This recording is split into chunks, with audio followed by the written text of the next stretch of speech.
DW Africa Link.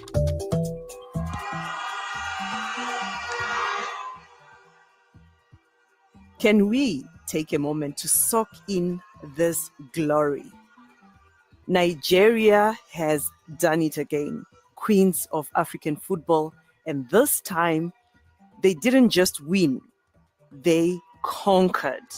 If you watch the match, you can see that Morocco had that professionalism, they had that coordination, they had that tactics, but the Nigerian women had to show them that, come on, you may have the tactics, you may have the professionalism, but we have what it takes to win, and that's what they brought today. Every pass, every tackle, every goal was a statement. As a woman, I can't even explain the pride bursting out of me. I'm sure you can hear it in my voice. This isn't just football. This is power, representation, and history being written by women who refuse to be anything less than phenomenal. We Nigerian women, we are strong. What you think that we cannot do is what we put through. Do you understand? So the definition of the whole thing is that we are strong. We are at the top, and we keep on being at the top every day by day. Yeah. It feels so good because it gives us hope that women can do what men can do. Women can do better because they did not believe that we're going to get to this stage, and now we've gotten to this stage. And we didn't just get to this stage; we also won the football. The women, regardless of who their opponent is, their aim is to win. They don't want to. They're not even here to play at all. And I think the Super Eagles can learn from that. They don't only have a point to prove to Nigerians; they have a point to prove to Africans, because we can't be called the giant of Africa and we are not still, like, both on the female front and on the male front, we should be winning. So they know that, yeah, truly, we are the real giants of Africa. So that's how I feel. The Super Falcons have shown us what it means to fight, to rise, and to win on our terms. Let's talk about it. Stay tuned.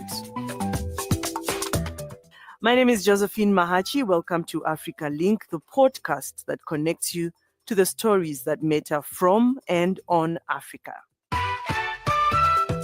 Africa Link, every weekday here on DW. Nigeria crowned a sensational WAFCON 2025 campaign with their 10th title, overcoming host nation Morocco 3-2 in a stunning comeback final.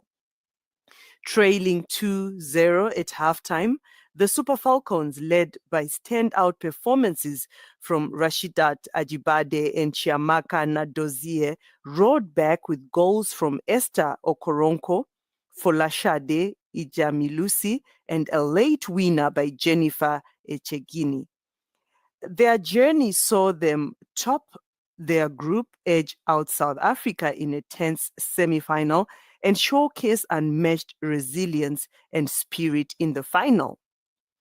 I mean, these players with their talent and determination were instrumental in Nigeria's reclaiming its dominance in African women's football. Their power, unity, and unshakable belief inspired millions across the continent. Joining me for this conversation is our DW correspondent in Lagos, Nigeria, Olisa Chukwuma. Okay, so Olisa, Nigeria has just clinched their 10th Women's Africa Cup of Nations title, defeating Morocco in a thrilling final. Let's start with that. I mean, the final, it was sort of like unpredictable for me, but for many, I think many people knew that Nigeria would clinch this one. How would you describe the atmosphere and the performance?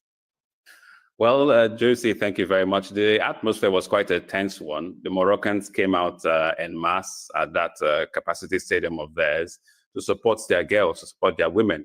This is their second final back-to-back, and they had a 2-0 lead early in the first half, which many in Nigeria had a bit of concern for. But when it came to the second half, the Super Falcons then turned it around. They had a penalty, the courtesy VAR, to pull one back. Then they made it 2-2 and went on to score the third goal through Jennifer Echegini, who came off the bench. So for the Falcons fans, they really had a lot of confidence. It was almost like it was never in doubt that the girls will complete their what they've called their Mission X, Mission 10, and it's mission accomplished. So it was a tense atmosphere and a bit of drama, I think, which was good for women's African football to see that kind of drama play out, coming down from 2 goals to win 3-2. You know, you only see that in men's football, but hey, we're seeing that in African women's football now.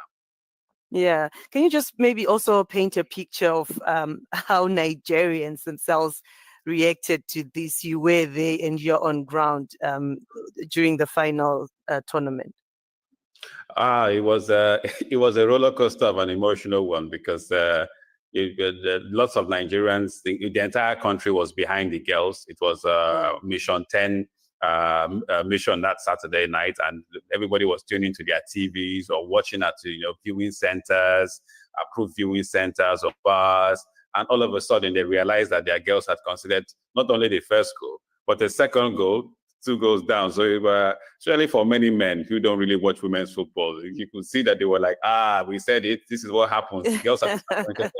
You have the Nigerian women saying, no, these are the Super Falcons. Don't worry, relax, calm down, relax. And just like that, they turned it around. They proved all doubters wrong because the whole nation was behind them. And they did not disappoint. There was so much celebrations in match viewing centers. You had the women coming out to support the girls. You had men who came out to watch the football match because that was the only national game of importance on that night. So everyone was out there supporting the girls, and it was a huge celebration, especially for the fact that it was a comeback victory, which means the whole roller coaster of emotions, whether you're a man or you're a woman, you went through that with the Super Falcons as a Nigerian, as a supporter. Watching that. Yeah. What does this mean, Olisha, for women's football in Nigeria? Well, it means that first of all, that the Nigerian women are still the dominant force in Africa. It means that the growth is still there in terms of international women's football for Nigerian women, that they are the force to reckon with. It also means that for the Nigerian girl child, there is something to look out for in terms of if you want to be a sporting hero as a young girl or a footballer as a young girl growing up, or you love sports, you know that there's a standard. Now, you know that there's a standard, which means you are a champion. You have this winning mentality. You are there to win. It's almost like you're condemned to win. So it has its good side and its bad side. But then again, there's also this double-edged sword about, looking inward and making it really professional, especially when it comes to our local women's league. How professional is it? What is the wealth of the players? Because you don't have a Super Falcons without a local system. Yes, we have a lot of international players who come in who are from diaspora communities, Europe, Canada, and the West. But what about our girls who break through the ranks from our local leagues here? We also have to look at that on the second thought, because without these young girls who play on our grasses here in Nigeria, we won't have a Super Falcons to represent us in Africa or the world.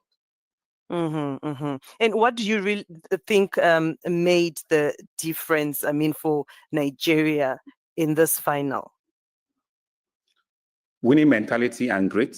Yes, I think that was the difference, because watching the match, going 2 goals down, you had the feeling that these girls have been there before. They have never lost a final in terms of AFCON. So Nigeria's maintains its 100% record in terms of a final. They have never lost a final when it comes to African football for our women. So it's like, yeah, 2 goals down, and so, they came back and did it, and, did it. So it shows that winning mentality. I think they're almost unplayable now to be 10-time African champions. In fact, whether men or women's football, I don't think there's any champion winner that's won 10 times of AFCON. I think Egypt for the men only have 7. But in terms of male or female, Super Falcons are the most successful football team in Africa, male or female. That's it. And when you look at the players themselves, Olisa, let's talk about the defense, the strikers. What do you think stood out for them, and also maybe improvements for the future? Well, clearly, we know that this is a team. Teamwork is always there. We didn't get to see the likes of Rasheedat or Shola, so much in this tournament. She was always brought on as a sub, and she's one of the superstars of the team. So it shows you the depth of talent that's in there in the Super Falcons team. You had the likes of Okoronko, She has been the dominant force for Nigeria up front. She's young, she's fit, she's agile. You had the likes of Rasheedat Ajibade in midfield, the captain, running things for the team. Even at the back, you had the likes of Ashley Plumter and other ladies, Nnadozie at right back. These are women who have become mainstay for the Super Falcons, and they know their job. They clearly know what they do on the pitch.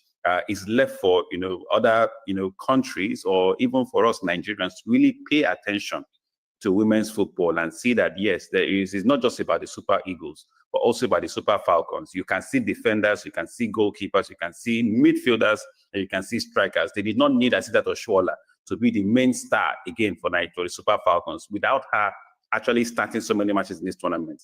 Nigeria are champions again. So what does that tell you? It means that there is always a pool of talent for the Super Falcons to win. Now, we are talking about individual brilliance now. You mentioned a few names, Olisa. Would you say these were your top 3 players of the tournament? Yes, clearly Okoronkwo. I think Okoronkwo. She was always a dominant force. She didn't score. I think she has about 2 goals in the tournament or 3. But looking at the final, she inspired Nigeria back in that final, scoring the first penalty and setting up the 2 goals. She had the assists to make it 2-2, and she also delivered the indirect free kick that led to the 3rd goal. What more can you ask for from your top striker up front? And that's why she's starting.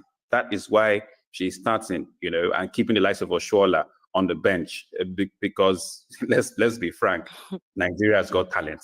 They have got talent. Now, you spoke also of criticism, especially to the coach before the tournament, Olisa, but I'm just thinking now, I mean, they won and they did exceptionally well. How crucial then was his leadership to this victory, in your opinion? Apparently, more crucial than even a lot of Nigerian fans realize. More crucial, especially when it comes to the men who pay so much to male football and don't really know what's happening in women's football. For journalists and also fans of the Super Falcons who follow the team week in, week out, year in, year out, tournament after tournament, they were the most confident. In fact, it's almost like you had to bring back the men who support the Super Falcons and all the big clubs like Arsenal just to tell them that, look, this is women's football. This man knows what he's doing. Watch and they, like now he's won the tournament. You can't criticize him. Get back from 3 goals down. In fact, Nigeria did not concede a single goal until we got to the semi-finals of the tournament. I considered in the finals and still went on to win. So you can't begrudge the coach. He's been in setup for a long time, so he clearly knows the team and out. And just to say a point here, every time Nigeria has won these AFCON tournaments for women, they've always been led by local coaches. Always been led by local coaches. I tell you, it looks like in terms of local talent of coaching, we've got it, whether male or female. We've had a few international foreign male coaches coach the team, bits and bobs across the years, but every time Nigeria Falcons have won, it's always with local coaches. So which means that the talent is clearly home. It is. Right. And Nigeria's semi-final against South Africa was also a thriller, Olisa. I mean, what stood out for you? Well, I think the fact that the South Africans knew that it was going to be a fierce match. The South Africans came out for that match. We knew that basically that one of the Falcons' bitter rivals, but the Falcons clearly matched them, toe to toe. Though I think the South Africans were quite physical in that one, and it took a free kick from Nnadozie to go in and break the get the winning goal for Nigeria. That win meant a lot. There's always this rivalry between Nigeria and South Africa, whether it's Amapiano, whether it's the Super Eagles, and now the Super Falcons. It's almost like a bloodfest, but this is women's football. We don't have to make it so fierce. The Nigerians were the better team, and they crossed over. And don't forget, I think a lot of Nigerian fans were actually more scared about Zambia due to the likes of they had fearsome strikers who were globally recognized. But Nigeria clearly thumped Zambia, and by then it was like, South Africa are going to collect. Like, if we can beat Zambia, who have good strikers, then South Africa will not be a problem. And going on to then face Morocco, going 2 goals down, it shows you that the Super Falcons are clearly the dominant force on the continent, because many will say, how can a team go 2 goals down and come back and win a final? It shows you that that team is the best team in Africa when it comes to women's football. And that team has now 10 titles. So for people who are non-Africans, if they look at it, they'll lost, like, Nigeria is the team to beat on the continent, period, for women. Right. And do you think Nigeria's success adds pressure or motivation for CAF to further develop the women's league structure, not just in your country, but continent-wide?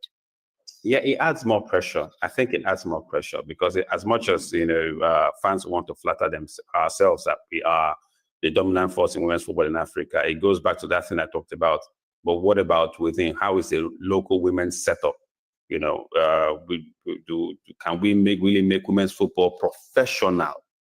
Women's sport professional within Africa, within the African continent. Many will say gone are those days where you send the girl child to the kitchen, because the girl child wants to score goals, and until we continue. So it starts from the mind until we begin to see that if you want to have your national flag represented internationally by women in a football game, then if your daughter is out there playing football, then you shouldn't send her to the kitchen. Leave her to continue doing what she's doing, because whose daughter do you want to go and fly the flag if it's not your daughter? Yeah. So as a culture, as a people, then can we see, okay, can we make this professional? Because women's sport is growing. We just had the women's Euros in Switzerland, in Basel yesterday. We saw England against Spain. That was another heavy match that went into penalty. So England are champions in their own right in Europe. Nigeria are champions in their own right in Africa. And these are women's global sports, women's visibility. That to say, where in this summer, in June, July, where was the action in terms of football going? What's women's football? And you want to have your country, your continent, well represented. And good thing Nigeria has got that with their 10th title, right now to show for it. And now with the Olympic qualifiers and the next Women's World Cup ahead, Olisa, with you watching obviously the finals and most of the matches, how should Nigeria build on this momentum? Well, it all boils down to the support, especially from the football FAs. 10 titles is a lot, but do we rest on our laurels? What will be the plan in terms of the footballing structure for women going forward? Do we leave it to the government, or do we want private individuals to come in and professionalize women's football sport? Because it looks like we will continue to be dominant on the continent because we have the population, we have the zeal, we have the drive, we have the vigor. But what does it say about being a professional women's footballer within Nigeria? Is it something that a lady can say, yes, I'm a professional footballer, and people will be happier, but that's how she earns her living, and puts food on the table, and perhaps even support her family? How can we make that? How can we take that to the next level? And it's not about going abroad to win the Olympics or the World Cup. I think it has to come back within. Has to come back within. We look at the England game against Spain yesterday. Look, these girls, they play within England, they play within Spain. The Barcelonas, the Real Madrids, the Arsenal women, the Manchester City women, the Manchester United women. What about our own women, our girls who are now 10-time African champions? Where do they play? Do they still have to depend on going abroad, or can they find lights back home in Africa? I think that should be the next step for us as a people. Right. Now, speaking of these girls, are there any signs of stronger grassroots systems emerging in Nigeria? I mean, post-WAFCON now. We hope that's going to be the case. We really hope that's going to be the case. There's a bit of a start-stop when it comes to our league system, generally, not just men, even for women. I think women is even far worse, because it's almost like if it's really ignored. But that's the irony about our systems here. If it's so ignored, how come we're so dominant on the continent? It means we have the talent, but are we really nurturing that talent? So which means we are being unfair in a kind of paradoxical way to ourselves. Because what happens the day when Africa really starts, getting a lot of wings and people, and we have countries like even Angola rising up to beating Super Falcons, they will not be looking. They will do it from grassroots. Look at South Africa. The reason why they can challenge us in the last 3 years, Super Falcons, because they looked within to get players from within South Africa. They're women players to say yes. When professional sport can do something, we can then challenge those Super Falcons girls.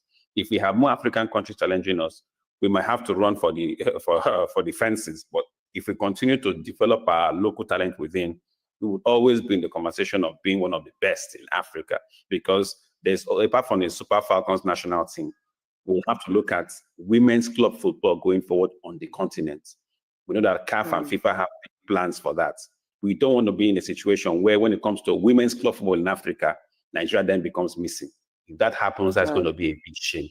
We don't want that to happen. So let's look within our local leagues and develop them to have those local talents. Right. There were also the tense moments in Rabat that I noticed. I don't know if you did, Olisha, from pitch conditions to officiating. Did anything raise eyebrows for you? Yes. I think for the pitch, well, what can we say? In Morocco, I think they did well. They are hosting the AFCON for men later this year. So there's been lots of investment in terms of football development in Morocco across the board. In terms of refereeing, I think throughout the tournament, we saw great refereeing. Yes, VAR had its impact in the final, but I don't think it was for, it was for evil. Maybe many Moroccan fans might not be happy with it, but there, VAR is VAR. We saw it was, for the naked eye, we didn't see the handball, but with the benefit of replay, we saw the handball, and that gave Nigeria the impetus to pull one back and, to come back. Generally on the continent, I think refereeing has improved. Josie, if you remember the last AFCON for men, that happened last year, I think was one of the highest refereeing standards I've ever seen as a football, and that was AFCON for men, eventually won by Ivory Coast.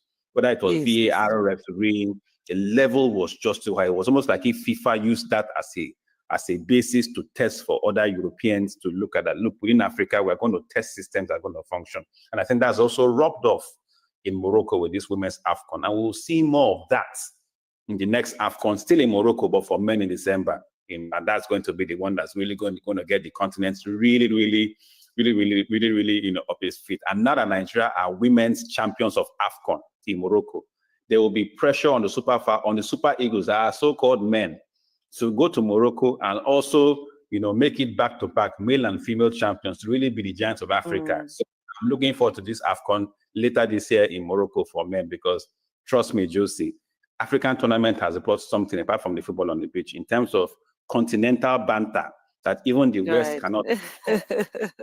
It's healthy rivalry, and I think it's good for us.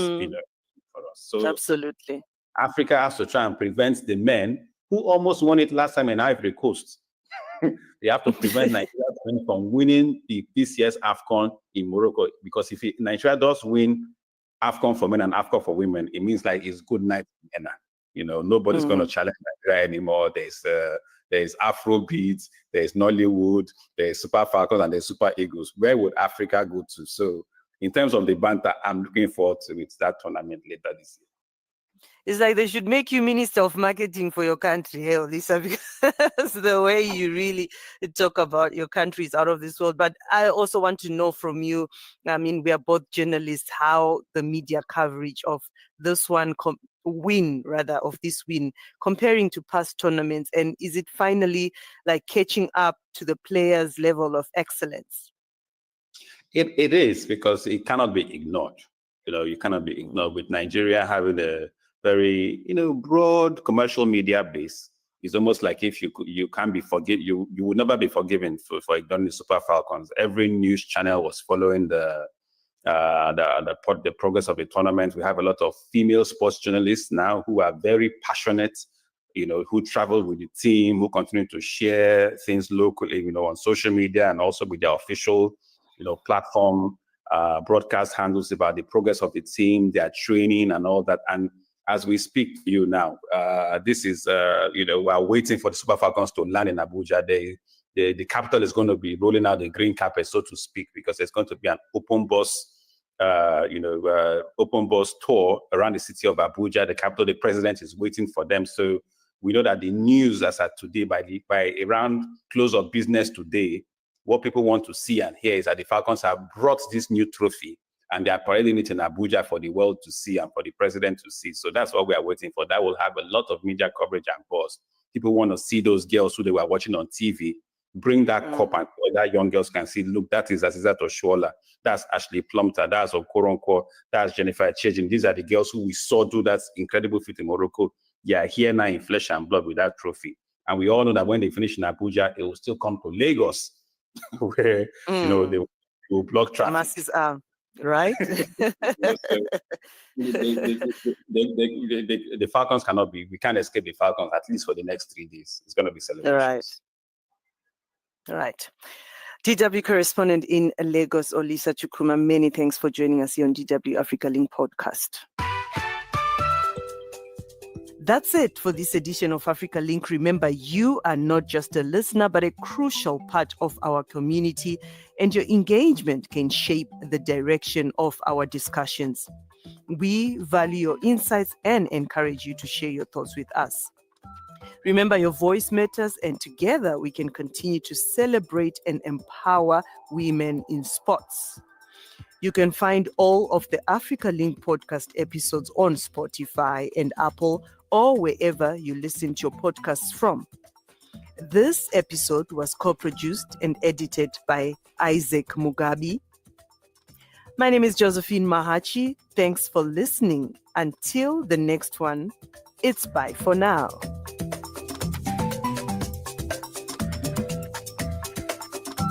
DW. Made for Mind.